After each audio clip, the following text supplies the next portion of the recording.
Medical college തന്നെ തീരൂ. Medical college തന്നെ തീരൂ. മെഡിക്കൽ കോളേജ് തന്നെ തീരൂ. മെഡിക്കൽ കോളേജ് തന്നെ തീരൂ. വർഷം 13ആയിട്ടും വർഷം 13ആയിട്ടും വർഷം 13ആയിട്ടും വർഷം 13ആയിട്ടും എന്റെ പണികൾ തീരാത്ത്.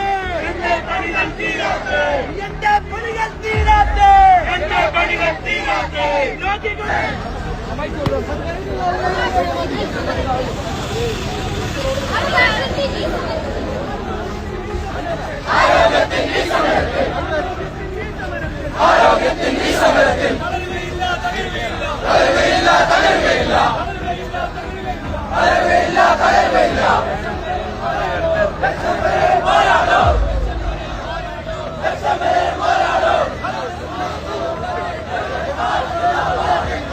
ഇന്ന് കാസർഗോഡ് ജില്ലയിൽ നടന്ന ഒരു പ്രധാനപ്പെട്ട സമരത്തെ പറ്റിയാണ് പറയാനുള്ളത്.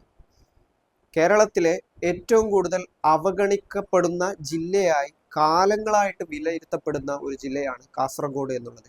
കാസർഗോഡിനെ എല്ലാ മേഖലകളിലും, ആരോഗ്യ മേഖലയിലായാലും വിദ്യാഭ്യാസ മേഖലയിലായാലും മറ്റുള്ള കേരളത്തിൽ മറ്റുള്ള ജില്ലകളെ അപേക്ഷിച്ച് ഏറ്റവും വലിയ അവഗണന നേരിടുന്ന ജില്ല എന്ന് പലപ്പോഴും വിശേഷിപ്പിക്കപ്പെട്ട ഒരു ജില്ലയാണ് കാസർഗോഡ്. ഇപ്പോൾ ഏറ്റവും അവസാനം കേരളത്തിലെ ഒരു ഫാസ്റ്റ് ട്രെയിൻ വരുന്ന ഒരു സംഭവം ഉണ്ടായിരുന്നു. ഈ ശ്രീധരന്റെ നേതൃത്വത്തിൽ കേന്ദ്ര പദ്ധതിയാണെന്നാണ് പറഞ്ഞത്. പക്ഷെ ആ പദ്ധതി പോലും കണ്ണൂരോളം മാത്രമേ, 13 ജില്ലയെ ബന്ധിപ്പിച്ച് കണ്ണൂരാണ് അതും അവസാനിപ്പിക്കുന്നുള്ളത്. കാസർഗോഡിലേക്ക് ആ പദ്ധതിയെ വികസിപ്പിച്ചിട്ടില്ല. ഇതാണ് കാസർഗോഡ് നിരന്തരമായിട്ട് നേരിടുന്ന അവഗണന എന്നുള്ളത്. കാസർഗോഡ് ഒരു മെഡിക്കൽ കോളേജ് ഉമ്മൻചാണ്ടിയുടെ ഭരണത്തിന്റെ കാലഘട്ടത്തിലാണ് അതിന് തറക്കല്ലിട്ടത്, അതിന്റെ പണികൾ തുടങ്ങിയത്. പക്ഷെ 13 വർഷമായിട്ടും അത് പൂർത്തീകരിച്ചിട്ടില്ല. കഴിഞ്ഞ 10 വർഷം LDF ഭരണമാണ് കേരളത്തിൽ ഉണ്ടായിരുന്നത്. ഈ 10 വർഷത്തിനിടയിലും ഈ പദ്ധതിയുടെ നടപടികൾ പൂർത്തീകരിക്കാൻ കഴിഞ്ഞിട്ടില്ല എന്നുള്ളത് യാഥാർത്ഥ്യമാണ്. ഈ യാഥാർത്ഥ്യങ്ങൾ മുൻനിർത്തിക്കൊണ്ട് കാസർഗോഡ് ജില്ലയിൽ കോവിഡ് സമയത്തൊക്കെ നമ്മൾ മനസ്സിലാക്കിയതാണ് മംഗളൂരുവിനെ ആശ്രയിക്കേണ്ടി വരുന്ന ഒരു സാഹചര്യമാണുള്ളത്. മംഗളൂരിലാണ് പ്രധാനപ്പെട്ട ആശുപത്രികളെ ആശ്രയിക്കുന്നത്. അവിടെ പ്രൈവറ്റ് മേഖലയിലാണ് കൂടുതൽ ആശുപത്രികൾ പ്രവർത്തിക്കുന്നത്. ഇത് വളരെ വലിയ പണച്ചെലവാണ് സാധാരണക്കാരെ സംബന്ധിച്ചിടത്തോളം ഉണ്ടാവുന്നത്. അവർക്കൊരു ബാധ്യതയായിട്ട് മാറുന്നു. അങ്ങനെ ചാരിറ്റി പ്രവർത്തനങ്ങൾ തുടങ്ങുന്നു, ചാരിറ്റി പ്രവർത്തകർ രംഗത്ത് വരുന്നു. ഇങ്ങനെ പലവിധ പ്രശ്നങ്ങൾ ജില്ലയെ സംബന്ധിച്ചിടത്തോളം, ആരോഗ്യ മേഖലയെ സംബന്ധിച്ചിടത്തോളം ഉണ്ട്. ഇതിനിടയിലാണ് കാസർഗോഡിലെ യുവാക്കൾ സംഘടിച്ചുകൊണ്ട് ഇന്ന് വളരെ വലിയ രീതിയിലുള്ള ഒരു സമരം കാസർഗോഡ് ജില്ലയിൽ അരങ്ങേറിയത്. ആ സമരത്തിന് നേതൃത്വം നൽകിയത് ഇൻഫ്ലുവൻസേഴ്സ് കൂട്ടായ്മയാണ്. അതിൻ്റെ പ്രധാനപ്പെട്ട സംഘാടകനായ ഖാദർ കരിപ്പൊടിയാണ് ഈ സമരത്തിന് നേതൃത്വപരമായ പങ്ക് വഹിച്ചത് എന്ന് തന്നെ പറയേണ്ടി വരും. കാസർഗോഡ് ജില്ലയെ സംബന്ധിച്ചിടത്തോളം അടുത്ത കാലത്ത് ജില്ല കണ്ട ഏറ്റവും വലിയ സമരമായിട്ട് വേണം ഇതിനെ വിശേഷിപ്പിക്കാൻ. പ്രത്യേകിച്ചും യുവതലമുറയുടെ വളരെ വലിയ പിന്തുണ ഈ സമരത്തിനുണ്ടായിരുന്നു. രാഷ്ട്രീയപരമായിട്ട് ഇത് ആർക്കാണ് ഗുണകരമാവുക എന്നുള്ളത് പിന്നീട് ചോദ്യമായി വരേണ്ട കാര്യമാണ്. കാരണം ഏതാനും മാസങ്ങൾക്കുള്ളിൽ കേരളത്തിൽ നിയമസഭാ തെരഞ്ഞെടുപ്പ് നടക്കാൻ പോവുകയാണ്. കാസർഗോഡ് ജില്ലയിലെ ഏതെങ്കിലും സീറ്റുകളെ ഏതെങ്കിലും രീതിയിൽ ഇത് ഭരണവിരുദ്ധ വികാരത്തിന് ബാധിക്കുമോ എന്നൊക്കെ കണ്ടറിയേണ്ട കാര്യമാണ്. പക്ഷേ കാസർഗോഡൻ യുവതയെ ഓർമ്മപ്പെടുത്തിക്കൊണ്ട് അവരെ തെരുവിലിറക്കിക്കൊണ്ട് ഒരു സമരത്തിലേക്ക് ഇറക്കാൻ ഇൻഫ്ലുവൻസേഴ്സ് കൂട്ടായ്മയ്ക്കും അതുപോലെ തന്നെ ഖാദർ കരിപ്പൊടിക്കും ഈ വിഷയത്തിൽ സാധിച്ചിട്ടുണ്ട് എന്ന് തന്നെയാണ് പറയേണ്ടത്. പ്രത്യേകിച്ചും വലിയൊരു യുവതലമുറ ഈ സമരത്തിൽ പങ്കുവഹിച്ചു. സാധാരണഗതിയിൽ കാസർഗോഡ് ജില്ലയിൽ പൊതുവിഷയങ്ങളിൽ അല്ലെങ്കിൽ ജനങ്ങളെ ബാധിക്കുന്ന വിഷയങ്ങളിൽ അല്ലെങ്കിൽ മറ്റുള്ള കാസർഗോഡിനെ നിരന്തരമായ പല കാര്യത്തിലും സർക്കാരുകൾ അവഗണിക്കുമ്പോൾ, ജനപ്രതിനിധികൾ അവഗണിക്കുമ്പോൾ, മന്ത്രിമാർ അവഗണിക്കുമ്പോൾ, കേന്ദ്രവും സംസ്ഥാനവും അടക്കം ഈ ഒരു കാസർഗോഡ് ജില്ലയെ ആ രീതിയിൽ കാണുമ്പോൾ പക്ഷെ അതിനൊന്നും വളരെ വലിയ പ്രതിഷേധങ്ങൾ ഉണ്ടാവാറില്ല. സാധാരണഗതിയിൽ അതൊക്കെ ഇങ്ങനെ ഒരു ചർച്ചക്കപ്പുറമുള്ള ഒരു പ്രതിഷേധങ്ങൾക്ക് കാരണമാവാറില്ല. പക്ഷേ ഇപ്രാവശ്യം ഈ മെഡിക്കൽ കോളേജുമായി ബന്ധപ്പെട്ട വിഷയത്തിൽ വളരെ വലിയ സമരമാണ് ഇന്ന് നടന്നത് എന്ന് തന്നെയാണ് പറയേണ്ടത്.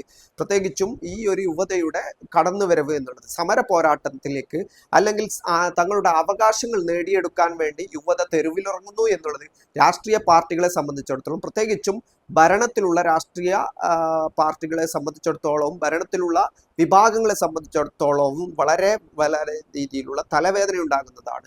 അതുകൂടാതെ തന്നെ രാഷ്ട്രീയ പാർട്ടികൾ മാറി നിന്ന അല്ലെങ്കിൽ രാഷ്ട്രീയ പാർട്ടികൾക്ക് സംഘാടന മികവ് കൊണ്ട് സാധിക്കാത്ത കാര്യങ്ങൾ ഇത്തരത്തിലുള്ള കൂട്ടായ്മകൾ കൊണ്ട് ഉണ്ടാക്കിയെടുക്കാൻ ഇവർക്ക് സാധിക്കുന്നു എന്നുള്ളതും അതിൻ്റെ കൂടെ അണിചേരാൻ പ്രത്യേകിച്ചും സോഷ്യൽ മീഡിയ ഇൻഫ്ലുവൻസർമാരായ ആളുകളാണ് ഈ സമരത്തിന് നേതൃത്വം നൽകിയത്. അവരുടെ മുഴുവൻ സംവിധാനങ്ങൾ ഉപയോഗിച്ചു, പ്രത്യേകിച്ചും സോഷ്യൽ മീഡിയയിൽ ഇൻസ്റ്റാഗ്രാമിലാണെങ്കിലും മറ്റുള്ള സോഷ്യൽ മീഡിയ വാട്സപ്പ് അല്ലെങ്കിൽ മറ്റുള്ള ഇതിലാണെങ്കിലും നിരന്തരമായി ഈ കാര്യങ്ങൾ ജനങ്ങളെ ബോധവാന്മാരാക്കിക്കൊണ്ട് ജനങ്ങൾക്കിടയിൽ പ്രചരണം നടത്തിക്കൊണ്ട് ക്ലബ്ബുകളെയും മറ്റുള്ള രാഷ്ട്രീയ പ്രസ്ഥാനങ്ങളെയും ഒക്കെ ഇതിനോട് അടുപ്പിക്കാൻ കഴിഞ്ഞു. ഭരണതലത്തിലുള്ള രാഷ്ട്രീയ പാർട്ടികളുടെ പിന്തുണ ഉണ്ടായിട്ടില്ലെങ്കിൽ പോലും പ്രതിപക്ഷത്തും അല്ലെങ്കിൽ മറ്റുള്ള രീതിയിലും ഉണ്ടാവുന്ന മുഴുവൻ രാഷ്ട്രീയ വിഭാഗങ്ങളിലും അവരിൽ പ്രവർത്തിക്കുന്ന ആളുകളുടെയും പിന്തുണ ഈ സമരത്തിനുണ്ടായിരുന്നു. അതുകൂടാതെ തന്നെ യുവതയൊന്നാകെ ഈ സമരത്തെ ഏറ്റെടുത്തു എന്ന് തന്നെയാണ് ഇന്നത്തെ സമര ദൃശ്യങ്ങൾ പരിശോധിക്കുമ്പോൾ നമ്മൾക്ക് വ്യക്തമാവുന്ന കാര്യം. ഈ ഒരു വിഷയം പരിശോധിക്കുമ്പോൾ കേരളത്തിന്റെ ആരോഗ്യമന്ത്രിയായ വീണ ജോർജ് നേരത്തെ ഒരു വീഡിയോ ഇറക്കിയിരുന്നു. കാസർഗോഡ് മെഡിക്കൽ കോളേജുമായി ബന്ധപ്പെട്ട് സർക്കാർ ചെയ്ത കാര്യങ്ങളെ വെച്ചായിരുന്നു വീഡിയോ ചെയ്തിരുന്നത്. അതിന് മറുപടിയായി സമരസമിതിയുടെ ചെയർമാനായ ഖാദർ കരിപ്പൊടി തന്നെ മറ്റൊരു വീഡിയോ ചെയ്തിരുന്നു. ഇങ്ങനെ പല രീതിയിലുള്ള കാര്യങ്ങൾ ഈ വിഷയത്തിൽ സംഭവിച്ചിട്ടുണ്ട്. സർക്കാരിന്റെ വകുപ്പ് മന്ത്രിക്ക് തന്നെ ആരോഗ്യമന്ത്രിക്ക് തന്നെ ഈ വിഷയത്തിൽ സംസാരിക്കേണ്ട ഒരവസ്ഥ ഏതായാലും ഈ കാര്യത്തിൽ ഉണ്ടായിട്ടുണ്ട്. കാസർഗോഡ് ജില്ലയെ സംബന്ധിച്ചിടത്തോളം കൃത്യമായിട്ട് ആരോഗ്യ രംഗത്ത് ഈ ഒരു പിന്നോക്കാവസ്ഥയുണ്ട്. മറ്റുള്ള എല്ലാ രംഗങ്ങളിലും സർക്കാരിന്റെ നിരന്തരമായ അവഗണന ജില്ല എന്നുള്ള രീതിയിൽ കാസർഗോഡിനെ നേരിടുന്നുണ്ട്.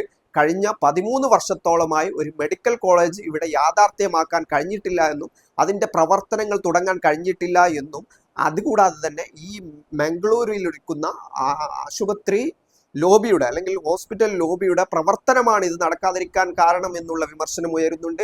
അവർ ഈ രാഷ്ട്രീയ പ്രസ്ഥാനങ്ങളെയും രാഷ്ട്രീയ നേതാക്കന്മാരെയും ഒക്കെ വിലക്കെടുക്കാൻ അവർക്ക് സാധിക്കുന്നു എന്നുള്ള വിമർശനം ഉയരുന്നുണ്ട്. ഇതൊക്കെയാണ് ഈ ഒരു വിഭാഗം ഉയർത്തുന്ന പ്രധാനപ്പെട്ട വിമർശനം എന്നുള്ളത്. അതിനൊക്കെ മറുപടി പറയേണ്ട ഒരു സാഹചര്യം ഉണ്ടായിരിക്കുകയാണ്. പ്രത്യേകിച്ചും കേരളം ഭരിക്കുന്ന കേരളത്തിലെ ഭരണകൂടത്തിനും ആരോഗ്യമന്ത്രിക്കും ഈ വിഷയത്തിൽ പ്രതികരിക്കേണ്ട ഒരു സാഹചര്യം ഉണ്ടാകുന്നു. ഏതായാലും കഴിഞ്ഞ ഇത്രയും വർഷത്തിനിടയിൽ പൂർത്തീകരിക്കാൻ കഴിഞ്ഞ 2 ടൈമിലും ഇടതുപക്ഷത്തിനാണ് കേരളത്തിന്റെ ഭരണം ലഭിച്ചത്. പക്ഷെ എങ്കിൽ പോലും ഈ ഒരു സ്ഥലത്തെ ഈ ഒരു മെഡിക്കൽ കോളേജിന്റെ പ്രവർത്തനം തുടങ്ങാൻ അവർക്ക് പൂർണ്ണമായ തോതിൽ സാധിച്ചിട്ടില്ല. അതിനിടയിൽ നിയമപ്രക്രിയകൾ പലതും നടന്നു എന്ന് പറയുന്നു. കരാറുകാരന് പണം കൊടുത്തിട്ടില്ല എന്ന വിവരം അവിടെ നിലനിൽക്കുന്നു. കേസുകൾ ഒരു ഭാഗത്ത് നടക്കുന്നു. ഇതൊക്കെ ഇതിന്റെ ഭാഗമായിട്ടുണ്ടാകുന്നു.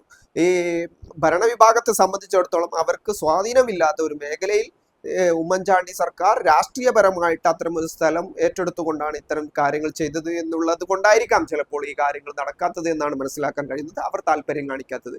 പക്ഷേ ആത്യന്തികമായിട്ട് ജില്ലയിലെ ജനങ്ങൾക്ക് ലഭിക്കേണ്ട അവകാശങ്ങളും അവർക്ക് ലഭിക്കേണ്ട ആനുകൂല്യങ്ങളും അവർക്ക് ലഭിക്കേണ്ട അവരുടെ അർഹമായ അവകാശങ്ങളും കൃത്യമായിട്ട് ലഭിക്കുന്നില്ലെങ്കിൽ വരും ദിവസങ്ങളിൽ ഇത്തരം കൂട്ടായ്മകളും അതുപോലെ തന്നെ യുവതയും തെരുവിലിറങ്ങുമെന്നുള്ള സൂചനയാണ് ഈ സമരം നൽകുന്നത്.